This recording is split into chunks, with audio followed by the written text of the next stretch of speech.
querida audiencia de AVE Hablando de Verdad. Buenas tardes y buenas noches para quienes nos ven en España y en Europa en general.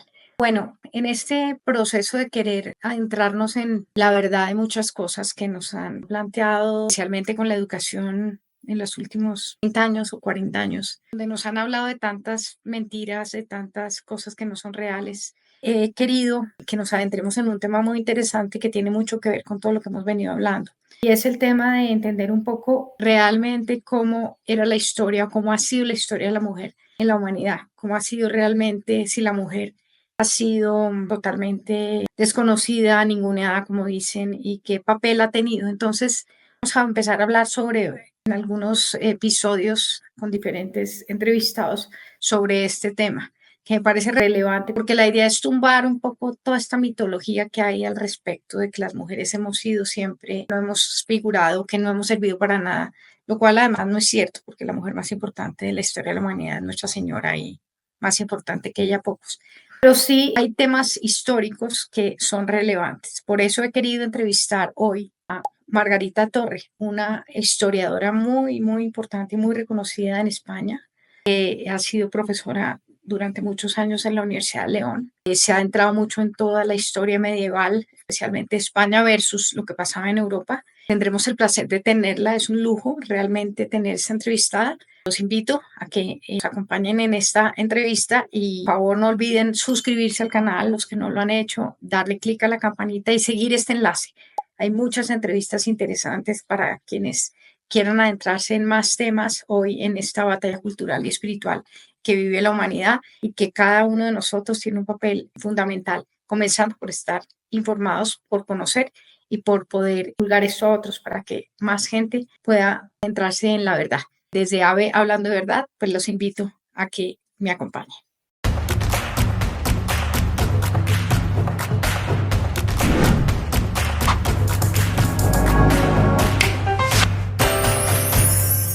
Bueno, buenas noches, Margarita.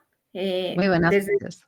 Qué gusto tenerte acá. Ya pues nuestra audiencia ya te presenté. Me siento muy honrada y contenta de que nos acompañes esta noche en León, esta tarde en Bogotá, Colombia. Bueno, Margarita, un poco lo que uno siente hoy en día, lo que está pasando en el mundo, hay un tema importante y preocupante que es todo el tema de la mujer, del papel de la mujer, el tema del feminismo, lo que nos han querido vender como la gran reivindicación de la mujer en los últimos, no sé, 50 años, de la cantidad de logros que supuestamente la mujer ha logrado, el horror que era antes para la mujer, sin desconocer claramente que hay machismo y que había muchas cosas pues, que eventualmente sí no eran fáciles para la mujer, pero que sin duda la civilización cristiana pues, fue quien le devolvió la dignidad a la mujer y fue importante su papel en muchos momentos de la historia. Quería preguntarte, tú que eres una persona que lleva tantos años estudiando, especialmente también dentro de muchos temas, el tema medieval, la historia de España, la historia de lo que fue ese imperio español maravilloso, importantísimo para nosotros, quienes estamos en Hispanoamérica. Digo Hispanoamérica porque me raya el tema de Latinoamérica, me raya, entonces siempre hablo de Hispanoamérica. Para que nos cuentes un poco, bueno, realmente cómo era el tema, el papel de la mujer en esa historia medieval, especialmente en España. Cuéntanos un poco la verdad de cómo era esto. Todo saludo muy, muy cariñoso desde este lado del Océano Atlántico a los hermanos de Colombia, porque realmente es maravilloso pues poder hablar de hispana a hispana, que no de latina a latina. Somos hispanos, cada día tenemos un poder mayor, cada día está más reconocido, juntos somos grandes, representamos todo lo mejor de lo que puede ofrecer un modelo de respeto, un modelo cristiano y un modelo de unión entre hermanos que nos convierte en una baza poderosísima a todos los niveles, frente al otro modelo, al modelo anglosajón, protestante, etcétera, que bueno, pues nos ha llevado a donde estamos, ¿no? Yo creo que son dos modelos muy diferentes y que los hispanos tenemos que cada vez unirnos más y cada vez cerrar más esos puntos en común que tenemos, esos siglos de historia que nos hermanan y buscar lo que nos cohesiona y no lo que nos diferencia, ¿no? Porque eso es lo que quieren aquellos que no precisamente han sido nunca nuestros amigos. amigos. Bueno, me preguntas sobre el papel de la mujer. Ciertamente es cierto que el papel de la mujer nunca ha sido fácil. Es verdad que hemos avanzado mucho en derechos. Yo a mis alumnos se lo explico que hasta hace poco más de 100 años las mujeres no podíamos estudiar en la universidad, pero también les recuerdo siempre que en 1509, muy poquito después de morir Isabel la Católica, pues tuvimos una catedrática, la primera catedrática de la historia en la Universidad de Salamanca, que es la universidad actualmente viva más antigua de España. Y que esta mujer maravillosa, que se llamaba Luisa de Medrano, fue no solamente destacada, sino que incluso Elio Antonio de Nebrija, que es el padre de la gramática en lengua castellana, la ensalzó como una de las mujeres más brillantes y de las personas más brillantes que jamás había conocido.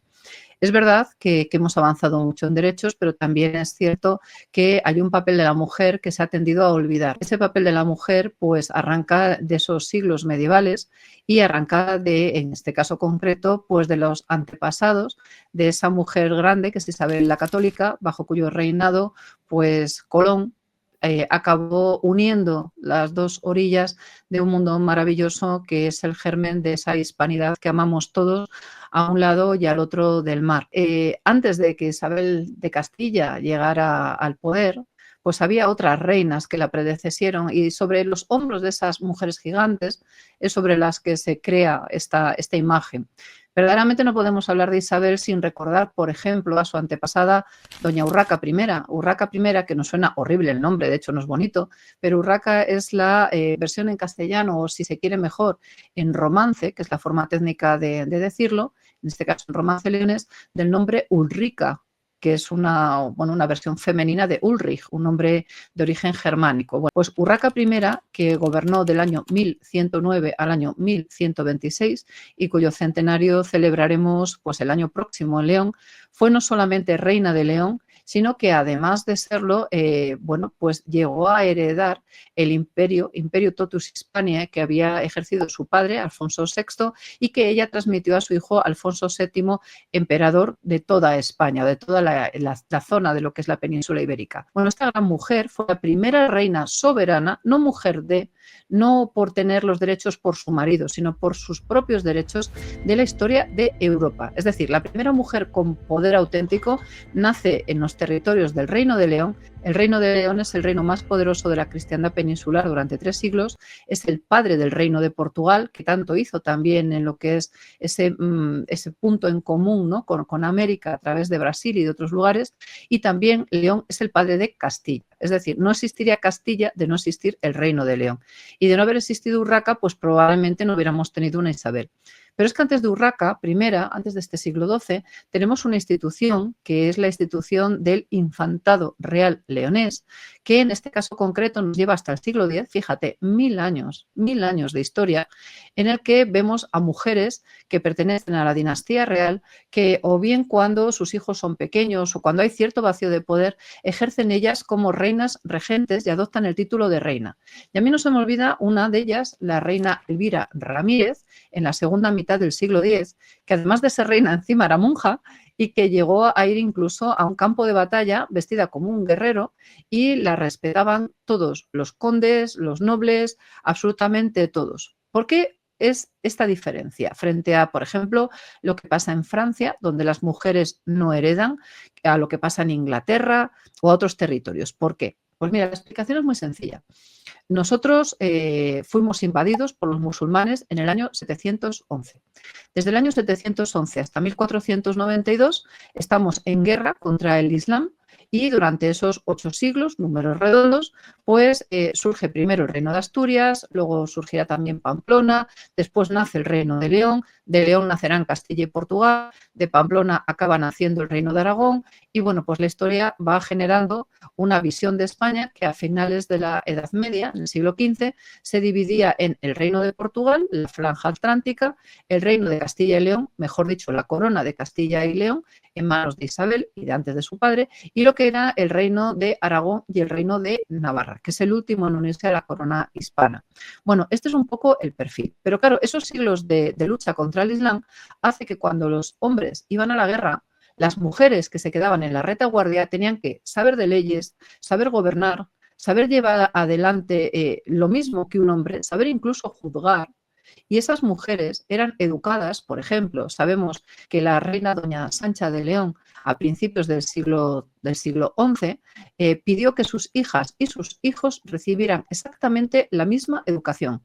Esto quiere decir que 400 años antes de que Isabel la Católica pues llegara al mundo, otra antepasada suya decidió que hombres y mujeres se educaran igual.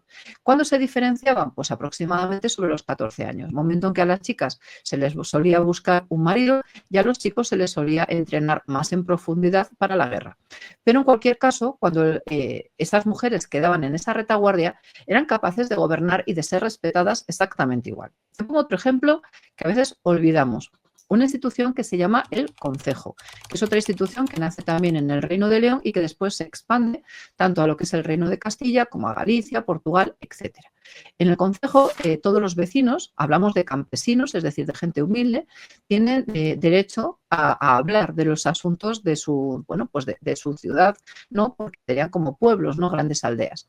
Y cuando una mujer era cabeza de familia, tenía exactamente la misma voz, el mismo derecho y se la escuchaba igual que si fuera un hombre. Quiere decir esto que una cosa son los reinos hispanos, en concreto el Reino de León y luego el Reino de Castilla, y también Portugal, por supuesto, por la vinculación con León, y otro tema distinto es lo que pasa en el resto de Europa. En el resto de Europa, la diferencia entre nacer hombre y nacer mujer era absolutamente despiadada. Bien es verdad que hemos mejorado mucho en derechos y yo eso no lo voy a negar nunca. Y sí que es cierto que ahora gozamos de unos privilegios que creo que son lógicos y merecidos, pero también es verdad que hemos perdido de vista muchos otros aspectos que llevan vivos pues 1000 años, ni más ni menos. Y que a veces, precisamente porque tienen ese matiz de son antiguos, son medievales, son de eso que tanto les molesta en general al mundo anglosajón, que es, son de la época del Imperio Español, pues sí, ya mucha honra, pues hemos ido dejando pasar. Porque, mira, Ángela, yo creo que lo más importante para un pueblo, y cuando hablo de un pueblo nos engloba a todos, ¿no? Englobo a Colombia, englobo a América, englobo, por supuesto, a la península, es decir, a España y Portugal actual. Nosotros tenemos tanto en común que tenemos que conocer esas raíces. No podemos entender la península ibérica sin el legado del Imperio romano. No se puede entender América sin el legado del Imperio español, pero también sin conocer, por supuesto, las culturas precolombinas. Pero la diferencia entre el modelo del Imperio español, que nace a partir de Isabel la Católica, esa gran mujer heredera de grandes mujeres, y lo que ocurre, por ejemplo, en Inglaterra, es que el modelo que se impone desde los territorios hispanos es un modelo de respeto, donde al indígena no solamente se le respeta la vida, sino que incluso se le considera súbdito exactamente igual. Hayas nacido en Bogotá que si hubieras nacido en León, exactamente lo mismo. Y no solamente eso, sino que incluso los derechos se recogen en una serie de documentos jurídicos que en el caso anglosajón, lo digo porque hay mucha gente que enseguida se le llena la cabeza de ideas un poco absurdas, ¿no? Y dice, uy, ojalá hubiéramos sido colonizados por los ingleses. Pues nada, fantástico. Piensen que mientras que los españoles abrimos hospitales, universidades, algunas de las más antiguas en el actual Colombia, los anglosajones del Reino de Inglaterra no solamente despreciaban a los indios, sino que pagaban por indios muertos. Y piensen que los hispanos tenemos todos, en mayor o menor medida, una gota de sangre indígena, pero los ingleses o los norteamericanos actuales que pregunten dónde viven los indios en las reservas y cuánta población de lo que hoy es Estados Unidos, quitando a los hispanos, pues lleva ese mismo porcentaje de sangre indígena, ¿no? Entonces, yo honestamente preferiría siempre vivir bajo un modelo que me respetara, que es el que nace a partir de la reina católica, esta gran mujer sobre esas grandes mujeres previas, que no vivir bajo el modelo que se impone desde el mundo protestante anglosajón, honestamente. Así que bueno, como ves, hay mucho tópico, hay muchas mentiras intencionadas, hay muchos deseos de mantenernos a los hispanos divididos, de buscar puntos de fricción donde no los hubo y de, sobre mentiras, pues mantener una hegemonía que a día de hoy, pues como ha dicho el propio presidente Trump, ¿no? Cuando ha preguntado, ¿cómo queréis que os llamemos? Latinos, y se oyó una voz que, bueno, no sé, hispanos, y aquello fue un rugido. ¿Por qué? Porque somos hispanos. Nuestra identidad es la de los hispanos y los hispanos conquistaremos el mundo y lo recristianizaremos y le volveremos a dar valores porque es a lo que estamos destinados, a volver a ofrecer al mundo un modelo diferente al que nos ha traído hasta aquí. Ese otro modelo donde si eres rico eres alguien elegido por Dios y si eres pobre eres un miserable, ¿no? Que es un poco el modelo protestante.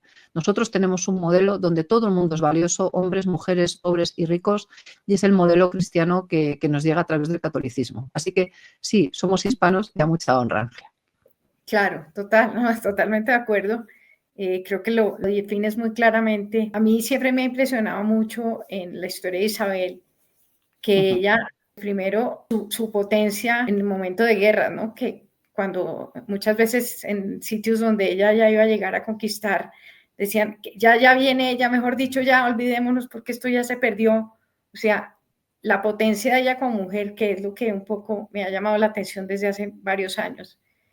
Que yo a veces cuando oigo hablar a las personas, de verdad, el tema de que las mujeres no necesitamos decir que odiamos la maternidad, que nos odiamos a nosotras mismas, que podemos ser presidentes cuando hemos tenido en nuestra historia mujeres como Isabel, que no solamente fueron capaces de ser, como dices tú, mujeres de leyes, mujeres guerreras que iban a la guerra y además de todo, preservar toda esa parte de la mujer, de la feminidad, del amor, del acoger, de la maternidad, de como era ella un poco con los indígenas, que eso mucha gente no lo conoce y ya que lo dices, me gustaría que lo desarrolles un poquito más, porque yo sé que a ella le importaba muchísimo, pues todo el mundo, ella sufría realmente por el bienestar de los más humildes, de las personas, incluso con el tema de los judíos, cuando los iban a expulsar, ella duró mucho tiempo sufriendo por eso, porque ella era una persona que realmente absolutamente caritativa y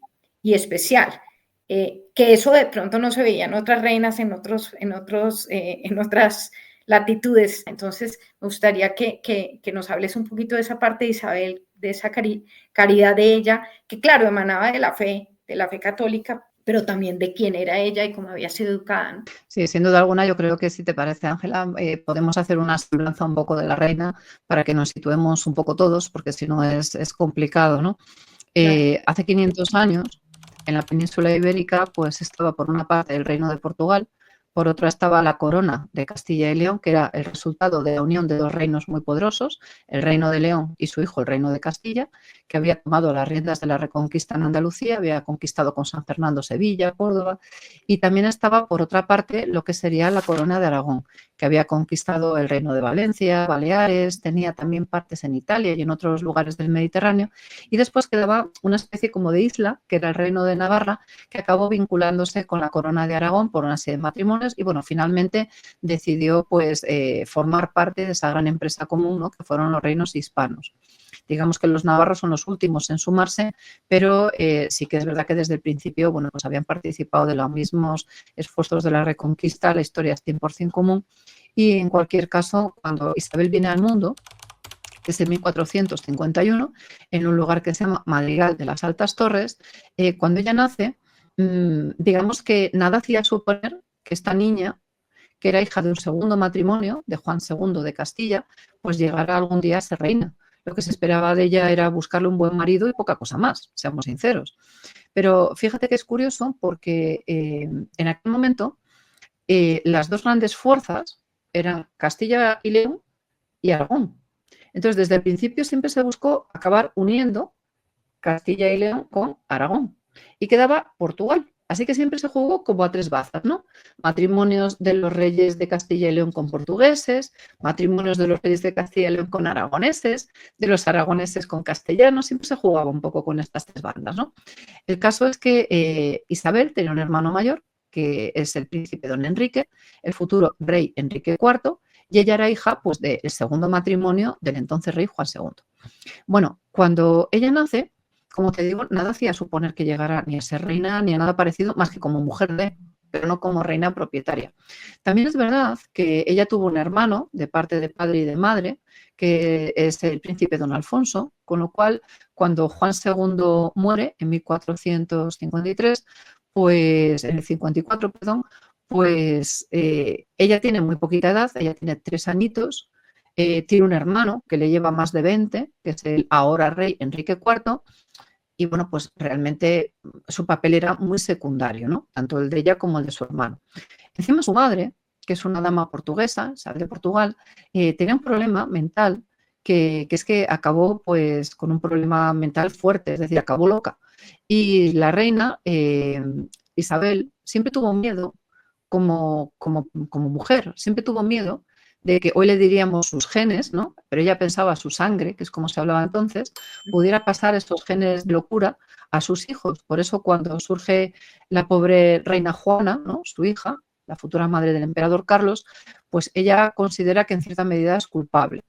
Isabel se cría en un ambiente donde un gran noble castellano, viendo que era extraordinariamente inteligente, era muy culta, porque de eso sí que es verdad que se preocupó su madre, de que tuviera una gran formación, podríamos decir que era una auténtica humanista, leía muchísimo, todo le interesaba, hablaba idiomas, esto también hay que recordarlo, y aunque era muy jovencita, era un auténtico talento.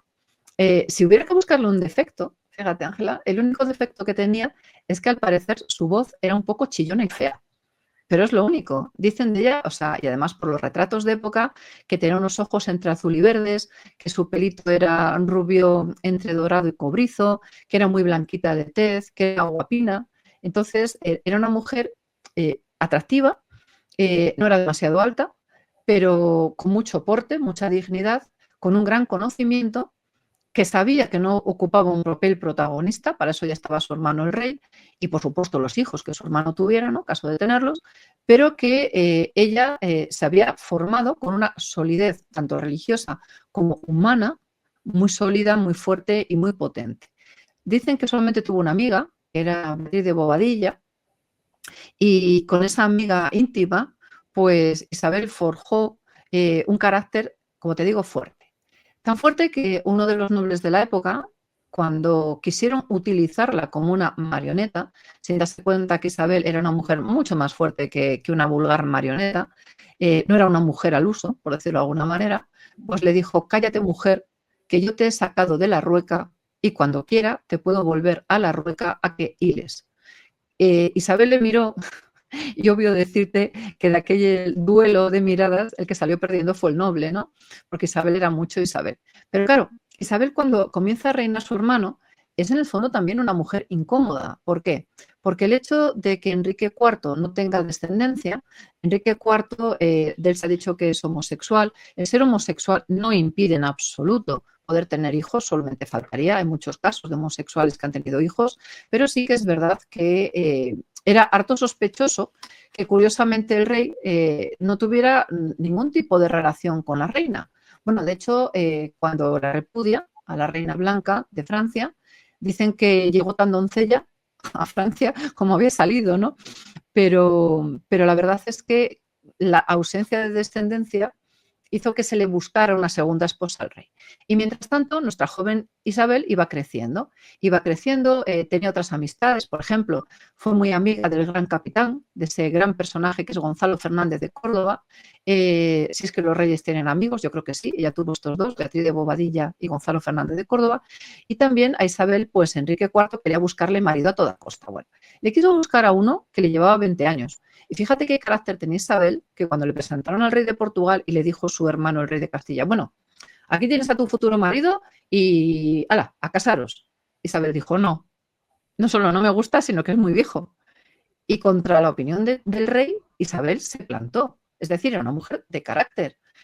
Después le buscaron otros posibles maridos y ninguno se acomodaba. El hecho es que cuando ella era muy chiquitina, cuando tenía 3 años, la voluntad de su padre es que se hubiera casado con el hijo del rey de Aragón, con Fernando, el que después era Fernando el Católico. Pero claro, por el medio, con Enrique IV, pues a Enrique IV cada vez le incomodaba más esta hermana tan mal ejemplo, ¿no? Porque él era un hombre muy indolente, la otra era una mujer laboriosa, él era un hombre que la cultura le interesaba, pero lo justo, la otra era una mujer muy culta, era mecenas de artes. A él lo de leer y escribir, pues, sí, pero en su papel. Isabel le encantaba la lectura. Entonces era un poco como el agravio comparativo, ¿no? Isabel, y la pobre no hacía nada realmente. Pero claro, en aquel tiempo, mientras Enrique IV busca otra esposa para poder tener descendencia, y las malas lenguas dicen que la hija que nace al rey, que se llama Juana, apodada la Beltraneja, nunca fue hija del rey, sino que fue hija de un noble llamado Beltrán de la Cueva, y de hecho de ahí viene el apodo de la Beltraneja, Mientras esto pasa y hay un escándalo tras otro escándalo con este rey que lo que era bastante indolente, pues los ojos de la mayoría de la nobleza se vuelven hacia Isabel y hacia su hermano Alfonso.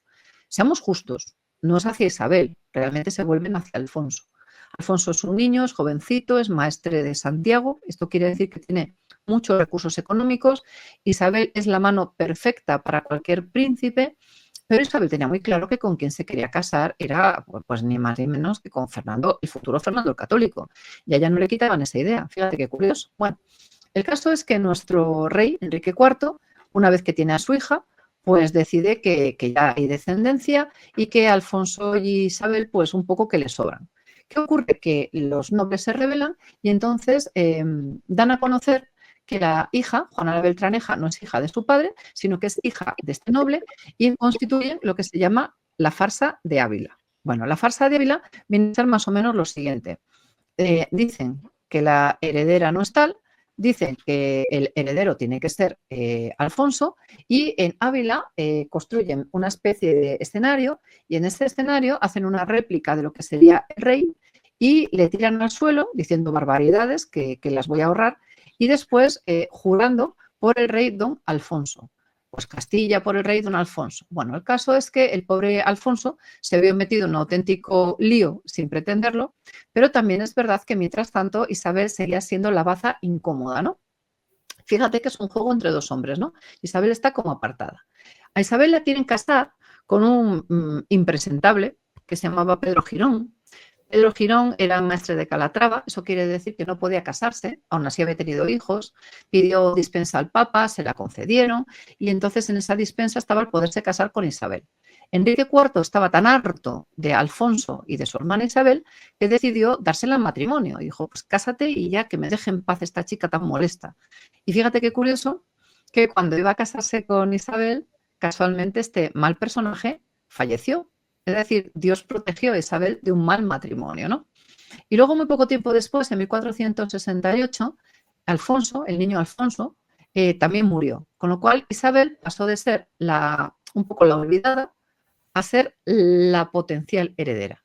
La mayoría de los nobles buscaron que Enrique IV la reconociera como princesa de Asturias. Claro, Enrique IV tenía una hija, supuestamente, Juana la Beltraneja, y todos los nobles querían a Isabel. ¿Por qué? Porque sabían que Isabel sí era de sangre real y Juana igual sí que igual no. Bueno, en lo que se llama la Concordia de Guisando, de los toros de Guisando, un mes de septiembre de 1468, fue reconocida como heredera y a partir de ese momento pues pasó a decidir un poco más sobre su propio destino. ¿Qué quiere decir esto? Pues quiere decir que a partir de este momento es ella la que decide con quién se casa. ¿Enrique IV le propone matrimonio? Sí, claro que le propone matrimonios, pero ¿qué es lo que hace Isabel? A escondidas de su hermano, manda cartas al rey de Aragón para que le envíe a su hijo Fernando. Fernando cruza disfrazado como si fuera un mozo de mulas y en una auténtica aventura maravillosa, en 1469, con la excusa de ir a visitar la tumba de su hermano Alfonso, Isabel se escapa y Isabel acaba en Valladolid, en un palacio, que es el Palacio de los Viveros, y allí se casa un 19 de octubre de 1469, se casa con Fernando. Y claro, enseguida consuma el matrimonio, enseguida consigue la bula papal que permitía este matrimonio, con lo cual Enrique IV ahí ya no pudo hacer nada. Y entonces es cuando empieza el auténtico conflicto para Isabel, porque todos los nobles estaban de acuerdo bueno, pues que Enrique IV no podía ir a mucho más y todos los nobles estaban de acuerdo que Isabel era la legítima heredera. Pero claro, el rey tenía una heredera, que era Juana la Beltraneja. Cuando Enrique IV muere, Isabel es coronada, pero hay muchos que consideran que la reina tenía que ser la otra, con lo cual va a haber bastantes problemas. ¿Qué hubiera sido de Isabel si no hubiera sido una mujer fuerte? Pues probablemente nos hubiéramos roto de mil guerras, Cristóbal Colón no hubiera llegado a América, Colombia no existiría, probablemente España tampoco existiría como la conocemos, etc. Tenemos la inmensa suerte que la reina era una mujer fuerte, de valores, que le gustaba razonar, que se dejaba aconsejar. Mira, la diferencia entre un buen político y un mal político, lo mismo en Colombia que en España, es que por desgracia deberíamos de ser gobernados por los mejores. El problema está en que somos los únicos que no siempre nos gobiernan los mejores o rara vez nos gobiernan los mejores. Y eso nos lleva a las situaciones que tenemos. Pero en el caso de Isabel, podemos tener la certeza que el reino o los reinos de Castilla y León estaban gobernados por la mejor. Y eso hace que un país avance, porque un líder de verdad escucha las opiniones de otros, escucha a los que saben más, se deja aconsejar y respeta. Y si encima sus principios morales son fuertes, como era el caso de Isabel, pues digamos que es casi miel sobre hojuelas, va todo perfecto. Si a mayores de eso encuentras una pareja perfecta, y no pienses que su matrimonio fue fácil, ¿eh? Porque hay mucha gente que dice, bueno, es que Isabel y Fernando se llevaban maravillosamente bien, sí, sí, pero Isabel tuvo, Fernando fue un rey adúltero, y esto hay que decirlo, tuvo decenas de hijos ilegítimos, y esto hay que decirlo también. ¿Isabel se lo perdonaba? Sí. ¿Por qué? Porque Fernando reconocía a los hijos, se les daba un futuro, es decir, esas personas recibían del rey pues desde el apellido hasta unas tierras o cierta dote, y es verdad que nunca tuvo lo que podríamos llamar una amante, sino que tenía pues deslices puntuales. ¿Es justificable? Evidentemente no, pero Isabel quería tantísimo a su marido que siempre se lo perdonó. La capacidad de perdón de Isabel es inmensa, tan grande como su amor por Fernando. Y Fernando también quería infinito a Isabel. Y juntos tuvieron muy claro que la prioridad era educar a sus hijos y educarlos con los mismos principios y valores que les habían educado a ellos, sobre todo a Isabel. Y por eso Isabel desde el principio quiso que las mejores mujeres y los mejores maestros de la época pues enseñaran tanto a su hijo como a sus hijas pues las letras, todo lo que era saber de su tiempo. Piensa que cuando Juana, la mal llamada Juana la Loca, llega a Flandes, a todo el mundo le sorprende porque dominaba varios idiomas, era absolutamente culta, era curiosa y de repente se encontró una corte que sí, era muy lujosa, pero su pensamiento era de trogloditas. Cuando Catalina, hija de Isabel y de Fernando, llega a Inglaterra, sorprende también por sus principios. Y bueno, realmente era gente muy recta, muy sólida y que también tenía muy claro lo que eran sus deberes, que es algo importante. De Isabel, aparte de este perfil un poco como reina, ¿no? Tenemos otro perfil muy importante que es el de persona que es intensamente de fe. Isabel no solamente es una mujer de una gran devoción, eh, que siente y que además lo vive, vive la fe, sino que además es capaz de llevarla a todos los terrenos. Su capacidad de perdón, como te decía, es inmensa. Es verdad que ya en 1492 termina la Reconquista, pues claro, solo faltaba. Si la gran pregunta es, si en lugar de llamarse Isabel se hubiera llamado Juan III, ¿alguien diría que el rey de Castilla y León era malo? No, quizás se carga la tinta porque era una mujer que siempre hizo ostentación de ser una mujer de fe. Bueno, pues es una reina que termina con un trabajo de 8 siglos, que es el final de no de la presencia del Islam, porque es verdad que fue muy generosa y permitió que siguieran viviendo en el reino de Granada los musulmanes que se quisieron quedar. De hecho, el problema de los moriscos durará hasta el siglo XVII, 200 años ya muerta Isabel prácticamente, pero es cierto también que ella cuando a comienzos de 1492 cierra la guerra de Granada, está poniendo punto y final a un acontecimiento de 8 siglos. Esto es como, ¿cómo te diría? Como coronar el Everest, claro, después de llevar meses, ¿no? Trabajándolo. Después tienes el tema de los judíos, ¿no? Que es otra de las cosas de las que se acusa a Isabel. Bueno, el trato con los musulmanes fue bastante bueno y durante tiempo, mientras se respetaron los deseos de Isabel y Isabel estuvo viva, en Granada se respetó bastante a los musulmanes, lo cual no quiere decir, evidentemente, que ahora formaban parte de un reino cristiano y se hiciera, como es lógico, se evangelizara el reino, o solo faltaba, evidentemente. Pero lo de los judíos, fíjate, claro, ella expulsó a los judíos. ¿Por qué expulsa a los judíos? Aquí sí que es verdad que hay mil explicaciones, ninguna es 100% convincente. Hay quien habla de que eran un peligro. Honestamente, te voy a ser sincera, yo no veo que los judíos hubieran sido un peligro.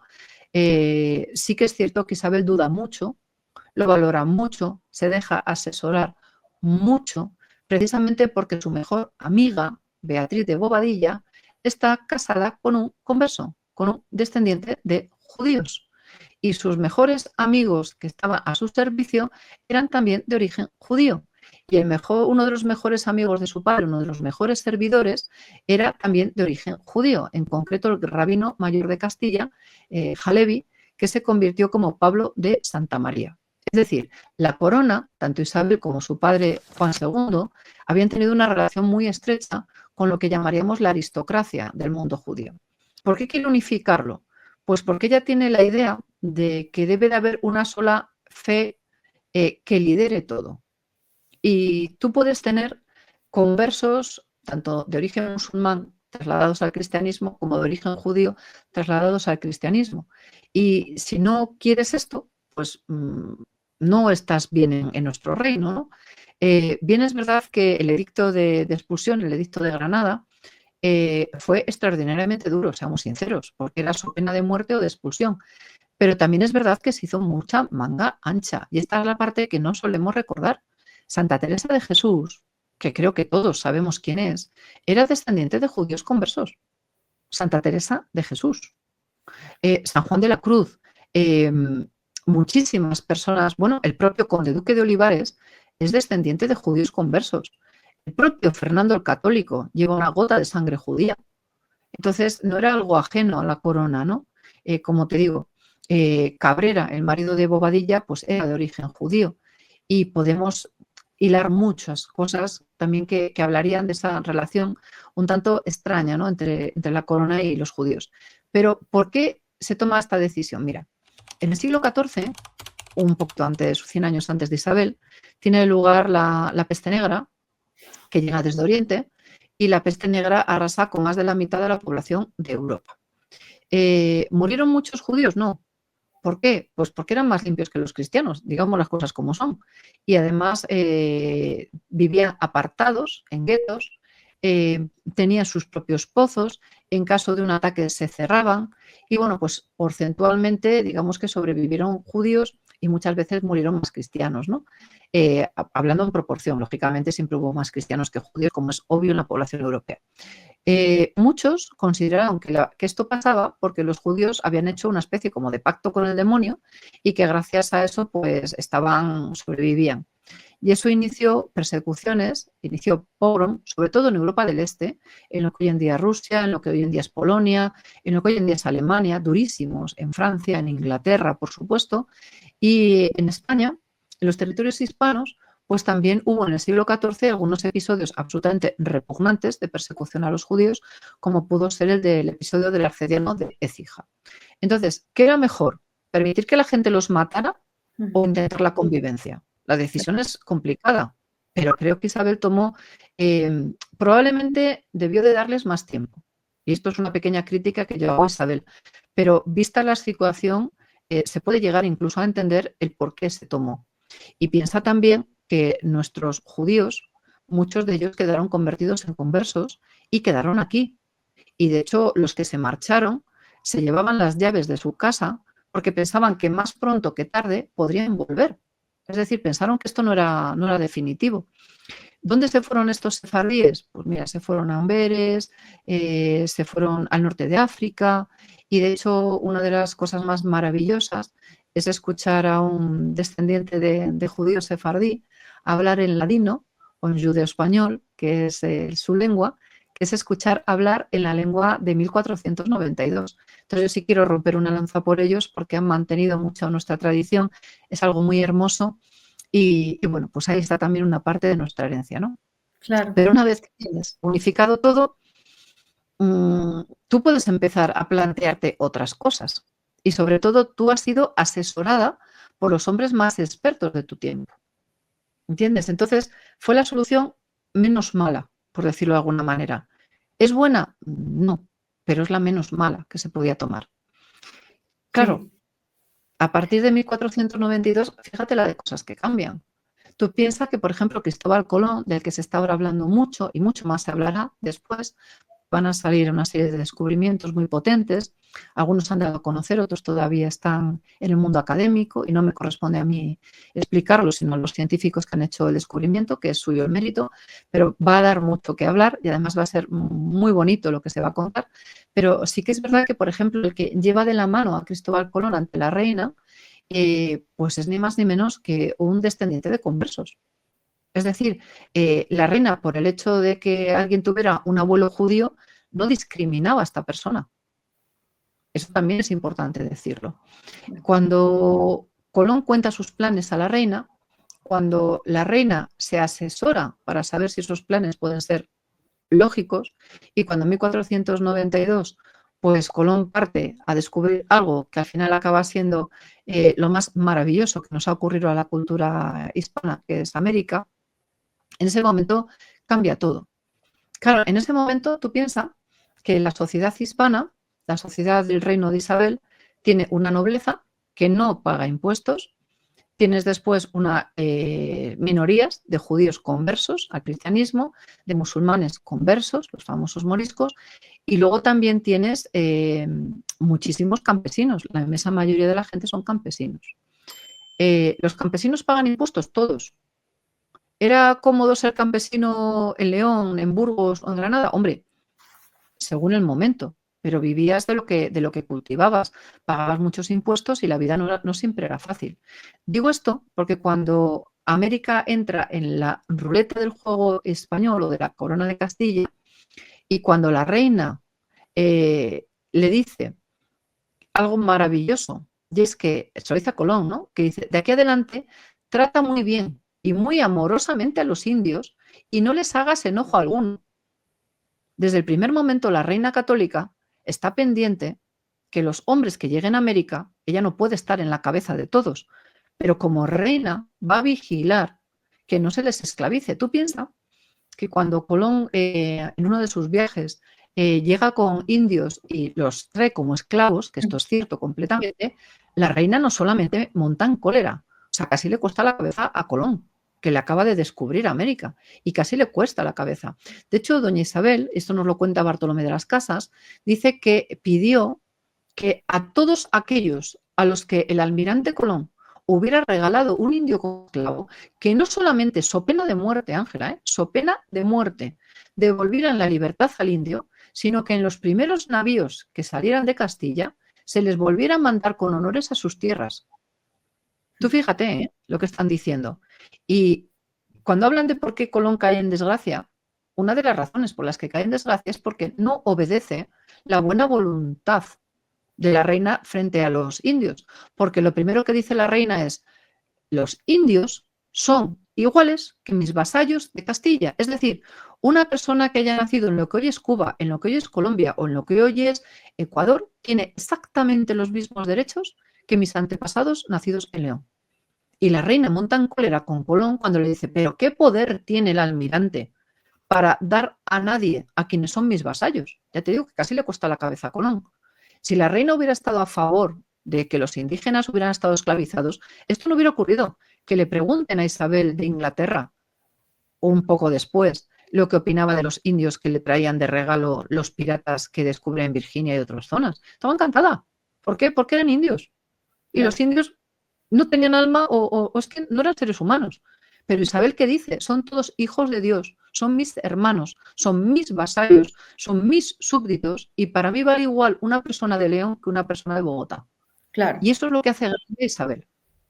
Claro, es que perdóname que te interrumpa un minuto para hacerte una pregunta. Una de las cosas que uno ve la diferencia total de Isabel y por eso pienso que es tan importante para conocer todo esto, es que precisamente porque ella vivía su fe realmente, porque era una mujer realmente católica, cristiana, Claro. que vivía el Evangelio, tenía esa mirada completamente distinta que no tenían en otros lugares propiamente. Entonces, esa es la importancia de por qué cuando le dicen a uno, efectivamente, hay gente que dice, no, que nos hubieran descubierto mejor los ingleses, uno dice, no, qué horror, porque es que lo más importante que nos dejó España, que además en el fondo nos sentimos todos, yo digo, es que mirémonos las caras, ¿de dónde creen que venimos? Yo el otro le decía a algunas personas, ¿de dónde creen que venimos nosotros o qué? O sea, ¿todos somos caribes o qué? No, pues somos totalmente españoles, o sea, totalmente mestizos, nos venimos y lo más grande que recibimos sin duda fue la fe católica y esta manera de mirar al otro, que obviamente pues no siempre se aplica más por un tema de humanidad, pero la reina Isabel pues esa era su marca. Yo creo y tan es así que por eso yo sigo pensando y pensaré siempre que es santa y que espero que algún día eso se reconozca, porque sin duda lo que implicó y las bendiciones que hemos recibido en América. Yo a la gente, pues este canal es un canal católico y es un canal que, aunque aborda diversos temas de todo tipo, geopolíticos y de todo, pues sí tiene un gran componente apostolado. Y mi interés, además de que la admiro profundamente por mil cosas a Isabel y al Reino de España y a España, que además profundamente quiero mucho ese país, es mi país, finalmente yo también soy española, es todo ese legado de humanidad que nos dejó, que no es la verdad lo que nos han planteado. Y sí, importante todos estos movimientos que hay de hispanidad hacia nuestros países, pues para poder retomar toda esa unión y lo que podríamos ser juntos, pues seríamos imparables si estuviéramos juntos, ¿no? Absolutamente de acuerdo, Ángela. Es que ahora mismo, mira, hay dos modelos ahora mismo funcionando. Se habla mucho de la superpotencia Estados Unidos, la superpotencia China, Rusia, por supuesto, los BRICS, etcétera. Se hablan de muchas cosas, pero en realidad hay dos grandes modelos, ¿no? Está el modelo anglosajón protestante, donde si eres rico mereces la pena, si no, no. Si eres blanco mereces la pena, si no, no. Si eres indio, pues vales lo que en cada momento a mí me interese. Insisto, sería muy conveniente que la gente que defiende la colonización inglesa les pregunte a los indios Sioux, a los indios apaches, a cualquiera de los que están en las reservas, que les pregunten qué hubieran preferido si estar con los españoles, como el indio Jerónimo, que hablaba castellano perfectamente y estaba además bautizado y sentía un gran respeto por nuestra cultura, o que les pregunte si preferían estar con los anglosajones, que como era habitual, pues pagaban por indios muertos. Entonces, que les pregunten eso, ¿no? Pero yo te quiero traer ahora mismo, pues fíjate, 4 ejemplos, ¿no? Tenemos ese primero que te contaba antes, ¿no? De cuando la reina católica se entera de las pues maniobras sucias de Cristóbal Colón, se las afea y so pena de muerte exige que devuelva el honor y que les devuelva sus tierras a estos indios, ¿no? Pero después hay otras 4 cosas más que son muy importantes. Mira, la primera es la Real Cédula del 20 de junio de 1500. Isabel la Católica prohíbe esclavizar a los nativos americanos, prohíbe, y les concede la condición de súbditos de la corona. O sea, te digo, es que no existía diferencia, eran castellanos, igual a un lado que a otro del mar. También ordena la liberación y el retorno de todos y la restitución de todas las tierras que Cristóbal Colón había arrebatado a los que trajo a España como esclavos. La restitución total. Pero mira, 3 años más tarde, en marzo de 1503, hay una instrucción. En la instrucción dice que no se consienta hacer ningún mal ni daño ni en las personas ni en los bienes. Dice que cuando se compre algo a un indio, se haga por el justo precio y se vigile que sea por el justo precio. Se dice que los caciques, y aquí los caciques evidentemente no son los españoles, sino que serían los indígenas de la aristocracia, que los caciques no maltraten a otros indios, ni les hagan opresión. Es decir, vigila que no abusen de ellos los nobles indígenas. Dice también, dice nuestra merced, dice que los indios, ojo al dato, Ángela, esto es brutal, que todos los indios sean instruidos y educados y que donde sea menester se hagan casas para hospitales en donde se acojan y curen a los pobres, ya sean indios o no. ¿Cuándo se fundan las primeras universidades en Estados Unidos, en lo que después es Estados Unidos? En el siglo XVII. ¿Cuándo se fundan en los territorios de la corona? En el siglo XVI. ¿Quién es el primer rector de la universidad, llamémoslo así, primera de México? Pues mira, un primo de Moctezuma. Curiosamente, alguien que pertenecía a la dinastía real de los aztecas. ¿Quién es el primer indígena indio nativo que estudia en lo que hoy es Estados Unidos? Pues ya tenemos que irnos al siglo XIX en adelante, ¿eh? Y sin embargo aquí estamos en el siglo XVI. Eso lo digo para los que desde el desconocimiento y comprando las ideas que los anglosajones para destruir el poder hispano nos han querido meter como mentiras, hemos ido comprando. Mira, otra reflexión. Isabel la Católica, en 1503, construye el primer hospital de América, en 1503. 1503, a los 11 años de la conquista. Lo hace en la isla de la Española, hoy es la República Dominicana. Bueno, allí construye el Hospital de San Nicolás de Bari.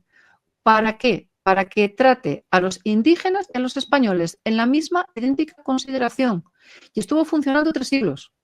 ¿Y por qué se abandonó en el siglo XIX? Por terremotos. Si no, seguiría a día de hoy funcionando. Y fíjate que hasta en su mismo lecho de muerte, porque Isabel la Católica murió jovencita, murió con 53 años, en su lecho de muerte en 1504, la reina católica dice que no se haga ni un solo agravio a los indios, que jamás se toquen ni a sus personas ni a sus bienes y que sean justamente bien tratados siempre. Y que si algún español les hiciera agravio, que inmediatamente se les restituya aquello en lo que se le hubiera agraviado. Esta es Isabel la Católica. Te garantizo que a mí me hubiera encantado vivir bajo el mandato de Isabel la Católica, porque si algo respetaba era la ley que nos hace a todos como hijos de Dios hermanos, con independencia de si somos más blancos, de tez más mulata, más morenos o más tostados. Todos somos hijos de Dios. Y eso es algo que Isabel llevó adelante. ¿Por qué fue tan odiada Isabel? Pues mira, yo creo que por esta misma razón, precisamente, porque abre un modelo que no era el modelo que en aquella época se solía valorar, ¿no? Cuando entran, por ejemplo, pues otros en el juego americano, pues ya te digo que enseguida se valora bueno, pues que el indígena no tiene la misma consideración. Se hablan de cosas que, por ejemplo, son absurdas, ¿no? Y esto lo he explicado con amigos mexicanos. Digo, es que siempre sabrá que Hernán Cortés conquista México, conquista el imperio de los aztecas. Digo, esto no es cierto. Los que lo conquistan son los tlaxcaltecas, los totonacas y los aliados, más los españoles, que son los que lo cohesionan. Pero si no llega a ser por los tlaxcaltecas que estaban hasta aquí, Ángela, de los aztecas, hasta aquí de los aztecas, los españoles éramos 4 gatos. No hubiéramos avanzado de la primera playa. Entonces, hablemos las cosas como son. Claro. Mira, una pregunta, primero sobre el tema de los indígenas, claro, y también sobre el tema de la mujer, ¿no es cierto? Isabel también, el tema del trato a la mujer, de cómo le indignaba, se quejaba muchas veces del machismo y lo que hizo fue ella, al contrario, no solamente pues mostrar cómo era, sino tener o sea, todo lo que en su manera de gobernar era con toda la dignidad hacia la mujer, que eso no pasaba en otras coronas, en otros reinos. Incluso o sea, el machismo más se daba era en otras partes, más que en España, en la época de la reina, ¿no es cierto? Mira, totalmente. Si es que si quieres nos vamos ahora a otro ejemplo. En Francia las mujeres no podían ser reinas directamente. Es más, cuando en España entra la dinastía Borbón, nosotros con los Austria funcionamos bastante bien. Carlos II, a principios del siglo XVIII, que es el último rey de Austria, fallece sin descendencia. Entonces se abre un periodo complicado y acaba llegando pues quien digamos que es más cercano en parentesco, que es la Casa de Borbón, porque la Casa de Borbón por línea de mujer eran Austrias, ¿no? Bueno, pues una de las primeras normas que en el siglo XVIII nos trae la Casa de Borbón es que en los reinos donde gobierna la dinastía Borbón francesa, las mujeres no heredan el trono. Y gracias a esta bonita norma, en el siglo XIX, los españoles tuvimos una guerra civil cuando Isabel II llega al trono. ¿Por qué? Porque en España las mujeres sí heredan el trono. Y aunque la dinastía sea francesa y allí no hereden el trono, en España sí. Y hubo una guerra civil por eso. Entonces, fíjate dónde nos movemos, ¿eh?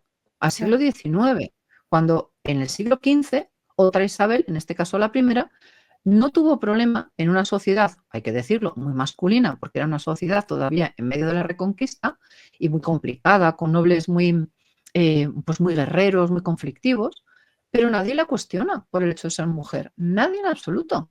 ¿Por qué? Porque varios siglos atrás hubo otra reina que fue doña Urraca, la de 1126, antes estuvo doña Sancha, antes estuvo Teresa, antes estuvieron...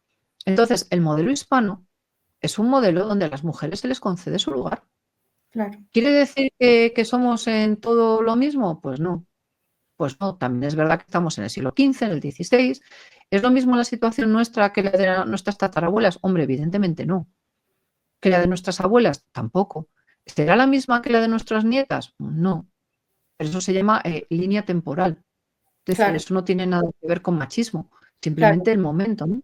Claro, pero mira que pensando en lo que estás diciendo, pienso, por ejemplo, en zonas de Colombia, por ejemplo, todo lo que es la zona de Antioquia, el eje cafetero, esa zona, la mujer siempre ha sido, pues se habla de las matronas, o sea, Ujú, de las mujeres, la importancia que tenía, y esa es una de las zonas de Colombia más importante, más próspera. O sea, digamos que ujú. es la zona a la que resiste todo el embate del comunismo, pues sabrás quién es el presidente Uribe, él es de allá. Y realmente uno sí siempre ha oído hablar, y tú que lo vienes a mencionar, el tema de la importancia de la mujer, pues seguramente todo eso se viene heredando, eh, esa importancia que tenía la mujer, independientemente que estuviera gobernando o no, del reconocimiento a la mujer, que me parece bien interesante y no lo había visto. No, y sobre Increíble. todo, además, y además algo también fundamental, mira, las lenguas indígenas se siguieron conservando, por ejemplo. Muchas costumbres indígenas se siguieron conservando. ¿Por qué? Porque la cultura hispana es una cultura que Sí, respeta y que integra. Pero es siempre. verdad que claro, pero esa situación jurídica que hablamos se trae desde España. Es decir, si en la corona de Castilla y León las mujeres tienen esta posición, en todos los reinos hispanos, incluyendo, por supuesto, los que están al otro lado del mar, se va a hacer que tengan los mismos derechos. Por lo tanto, el respeto es el mismo. Y eso es algo que también tenemos que valorar mucho, que la mujer hispana es una mujer muy fuerte. Tú solamente tienes que pensar, por ejemplo, algo que a mí me encanta, me gusta mucho la comunidad hispana de Estados Unidos, me encanta, porque creo que es la fuerza que va a cambiarlo todo, ¿no? Y además vamos a tener un presidente hispano próximamente, seguro, y me Okay. gustó mucho, lo digo honestamente, lo que ha dicho Donald Trump, me ha encantado cuando dijo aquello de hispanos y además esa forma que tiene de plantear algunas cosas, me gusta, honestamente, y creo que basta ver pues ese cariño, esos lazos de afecto, esa cercanía que se tienen en los hogares hispanos, que a lo mejor no tienes tanto dinero como el hogar del anglosajón was, ¿no? El white anglo-saxon and protestant, Uh-huh. pero tienes principios, tienes cariño, tienes el respeto a los mayores, básico, básico, básico. Nosotros respetamos a nuestros mayores, educamos, hacemos que muchas veces los abuelos se ocupen de los hijos. ¿Por qué? Porque es como una línea de continuidad. Es decir, para nosotros, para los hispanos, la familia es fundamental. Y la familia es esencial, no porque se reúnan un 4 de julio o un 5 de agosto o en la fiesta nacional que cada nación tenga, ¿no? No, es porque lo has vivido. Y lo has vivido porque tienes unos valores que llevan funcionando muchos siglos. Esos valores son maravillosos. Y esos valores son los que hacen que el modelo hispano de civilización sea un modelo tan potente que, mira, yo estoy convencida que el mundo del siglo XXI, a poco que nos dejemos de tonterías y busquemos lo que nos une y no lo que nos diferencia, el mundo hispano es arrollador. Nos tienen que tener terror, porque somos íntegros, somos gente súper luchadora. O sea, un hispano lucha por conseguir, ahí tienes todos los ejemplos de superación que hay, por ejemplo, lo que decía en Estados Unidos, ¿no? Eh, la fe la llevamos con orgullo. Tienes ese modelo de familia maravilloso. Respetas. Caramba, pero si es que lo llevas en tu ADN. Quiero decir, o sea, ¿cómo vas a ser racista? ¿Dónde has visto un hispano racista? Puede haber uno simbólico, pero el hispano en sí no es racista. ¿Cómo vamos a ser racistas si tenemos mezcla por todos los lados? Claro, Entonces, somos muy diferentes y el mundo del futuro realmente está detrás de esa hispanidad unida. Y la fe es uno de los grandes elementos aglutinadores claro. junto con la cultura y la historia. Y eso es algo que yo creo, mire, yo muchas veces digo que, y además me encanta, en casa, mi familia siempre ha sido muy devota a la Virgen de Fátima. Yo soy muy devota de Fátima. Adoro la Virgen de Garbandal, pero la Virgencita de mi corazón es Nuestra Señora de Guadalupe. Es la Virgen mexicana. Pero no es la Divina. Virgen mexicana, es la Virgen de las Claro, Américas. Claro, claro, es la patrona de América. Entonces, claro. me encanta porque cuando estaba en su santuario antiguo, que tuvo el problema con el terremoto, la Virgen de Guadalupe miraba hacia América, hacia el sur, por entendernos, ¿no? Y cuando hicieron el nuevo, de repente mira hacia España. Entonces digo, es que la Virgen está haciendo un guiño maravilloso. O sea, la Pero, guadalupana nos está haciendo un guiño como diciendo, por favor, pero además unidos. Pero además la Virgen de Guadalupe viene de España también. Eso explica Claro, tanto mi amigo Antonio Yagüeja, a quien entrevisté sobre eso, que yo no sabía y me impactó mucho. es que es la unión Ujú. de España y América también. Es que es Sí, sí. impresionante. Y sin duda hay un tema que yo creo que es hablando del tema de la transmisión de la fe en las familias, ahora que yo vivo allá y con la gente que me rodea y todo, siento totalmente todavía esa fuerza de la familia en España, de la importancia de la familia como lo siento acá. Y eso uno no lo ve en otras partes. Y yo creo que una de las cosas que más, como que es el germen más, uno de los gérmenes más grandes, además de la parte de la cultura, es la transmisión de la fe y de los valores. Eso es lo más importante. Y eso es lo que nos une sin duda como un bloque humano gigante y bueno, pues no solamente humano, sino de territorio, que es maravilloso y que para mi gusto, y me dirás tú qué piensas, es lo más grande acá es la batalla espiritual que hay, porque Ujú. realmente todo el ataque contra Isabel, contra acabar con el imperio español, que hoy día la gente no tenga ni idea qué era el imperio español, ni por qué fue importante, ni conozca nada de lo que fue la grandeza de ese imperio y de lo que es, podía haber significado si no nos hubiéramos roto en mil pedazos para terminar en lo que hemos terminado, eh, es porque es una batalla espiritual, claramente. Estoy de acuerdo contigo. Es una guerra espiritual que está funcionando y que estamos y que vamos a ganar. Y vamos a ganarla primero porque la historia está ahí para demostrarnos la verdad. A poco que uno rasque o que uno lea o se informe, está ahí. ¿Ha habido momentos malos? Sí, claro, como en todas las historias. Es lo mismo que si ahora los españoles le pidiéramos explicaciones, por ejemplo, los habitantes de León, a la presidenta Meloni de Italia por el hecho de que las legiones romanas entraron aquí y crucificaron a mis antepasados. Esto es un Claro, dato cierto. claro. Crucificaron a mis antepasados en las guerras cántabras. Pero Roma nos trajo la civilización, nos trajo el idioma, nos trajo el derecho, nos trajo 4 siglos de presencia, nos trajo tantas cosas que es que lo miras en perspectiva y dices, bueno, vale, sí, es una guerra. Las guerras, ninguna es agradable. Las guerras destrozan, pero lo más importante no es ver el momento de la guerra, es Claro, ver qué pasa a los 25, a los 20 años de la guerra terminada. Porque donde un imperio se marca es cuando estás en la paz. Lo complicado es la paz. Lo fácil es la guerra es muy sencilla. Entras, liquidas y resuelves militarmente. Pero cuando llegas a la paz, ¿cómo mantienes la cohesión? Si tú eres injusto, no puedes. Si te basas en la justicia y te basas en los valores, claro que haces un ejemplo válido. Y el ejemplo del Imperio Español es eso. Es esa grandeza de que todos, mira, si tú entras en el Congreso de los Diputados de España, hay una zona donde hay un montón de relojes.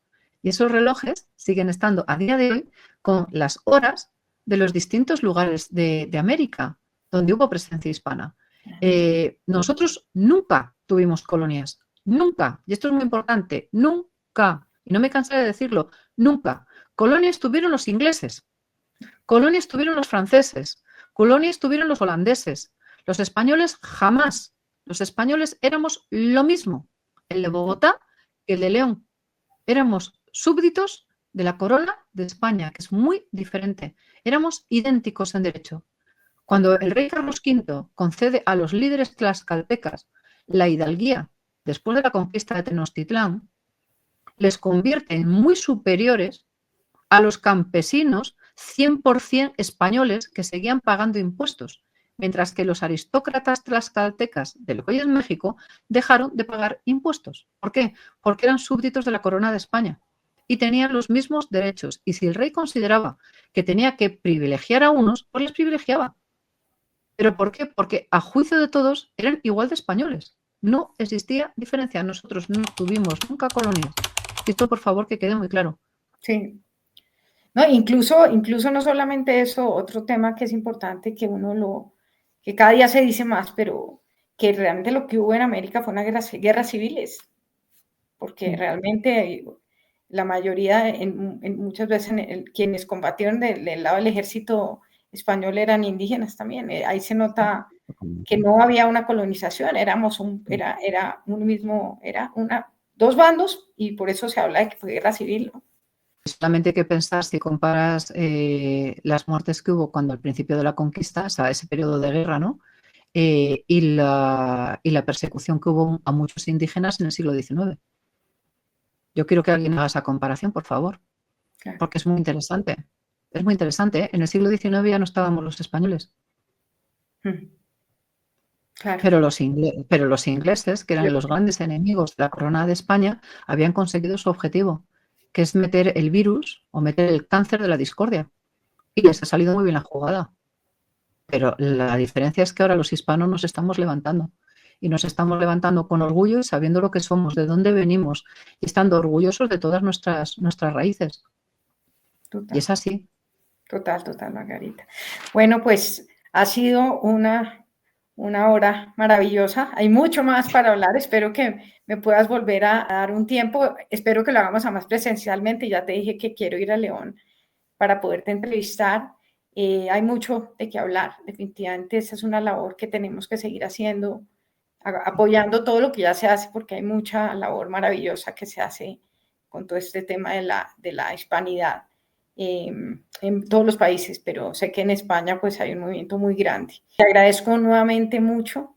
Un gusto haberte conocido personalmente, aunque ya habíamos hablado varias veces por teléfono. Un placer y que espero que podamos volver a tener una conversación sobre muchos más temas, porque lo que hay son temas que nos vinculan como la España grande, que sigue siendo, creo yo, ese mundo que lo que dices tú, seríamos imparables y somos imparables si volvemos a retomar esa unión.